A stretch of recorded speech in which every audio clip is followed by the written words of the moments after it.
What it says on the tin is a lovely kind of slow, bluesy jazz song that was written by Mike. I think it's probably the song that harks back most to my first two albums. I kind of like it because it's got a very clear, simple, kind message. And there were some really stunning guitars that Steve Donnelly did, which kind of gave it that sort of, I call it the desert vibe. If I were to describe what happens on a standard recording day, it would basically involve you pick a song, whichever one you want to start with, and we'll play it to the band, let the band familiarise themselves with it.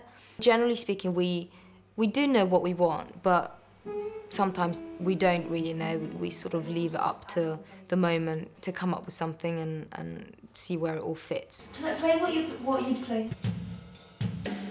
And then we usually take 1 or 2 takes, maybe 3, depending on how easy it all fits together. After we've done a good first take, we'll all go into the control room to listen back to what's been recorded, and every person sort of listens to their bits and wonders how much they hate it or they love it. What if you played with me, Steve? How would that be? So when we did that first take with the band, I'll also be doing the same, you know, I'll be doing my first rough vocal. Sometimes I'm kind of happy with it and we'll leave it and maybe have a few changes, or other times I'll go in and do a completely whole new vocal on another day. Perfect Circle is a song about not being able to break a habit.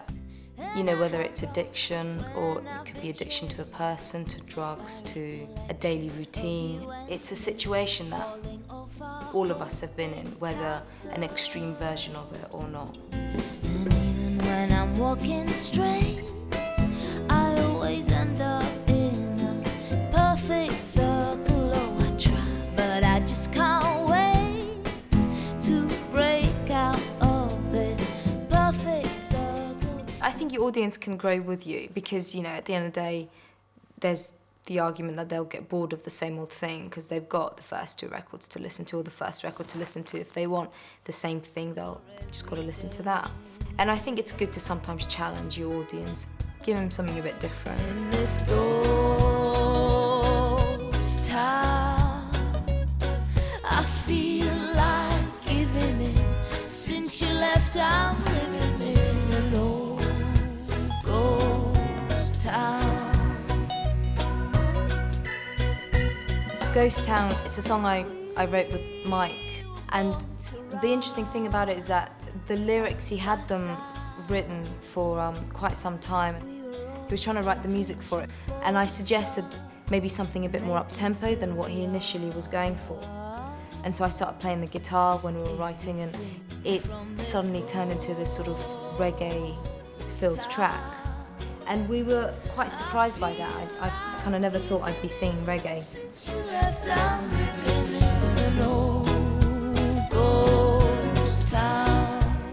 Sailboat is the first single from the album, and we're actually filming the video for it today. And I'm very excited because I think it's going to look really good. If you're a cowboy, I will trail you. If you're a piece of wood, I'd nail you to the floor.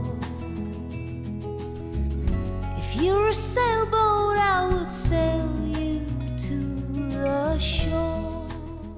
The principle is that I'm in this boat and I'm meant to be travelling through different fantasy worlds. Essentially how we're filming it is I'm actually in a static boat and the scenery around me moves. As well as me in the sailboat, there's another me up in the rafters, which you sort of discover halfway through the video is the one that's making the scenery on the stage work downstairs where the sailboat is, and I'm kind of pushing and pulling all the ropes and sending sort of snow down and things like that.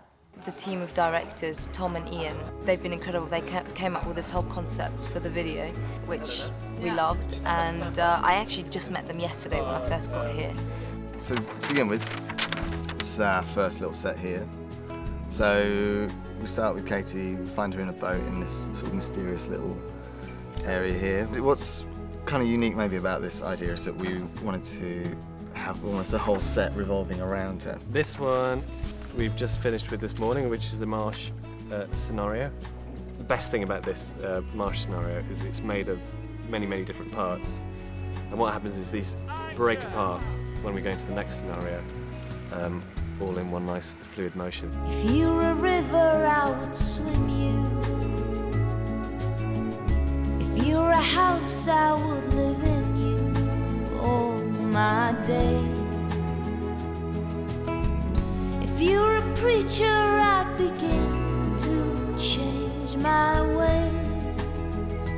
In the whale scene, that's kind of, in the whale vistery sort of scene, that's kind of where everything's going wham.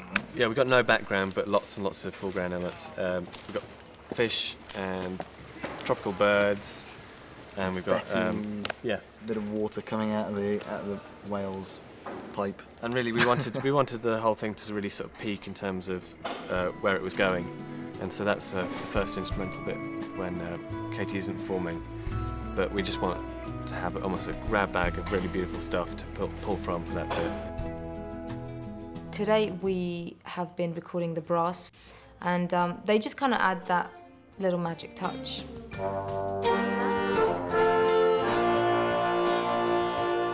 These tambourines sound pretty good with a snare drum. That's their secret. Ray Cooper is a legendary percussion player, and when he came in and recorded on some of the tracks, he was really incredible. He really added a lot to the songs.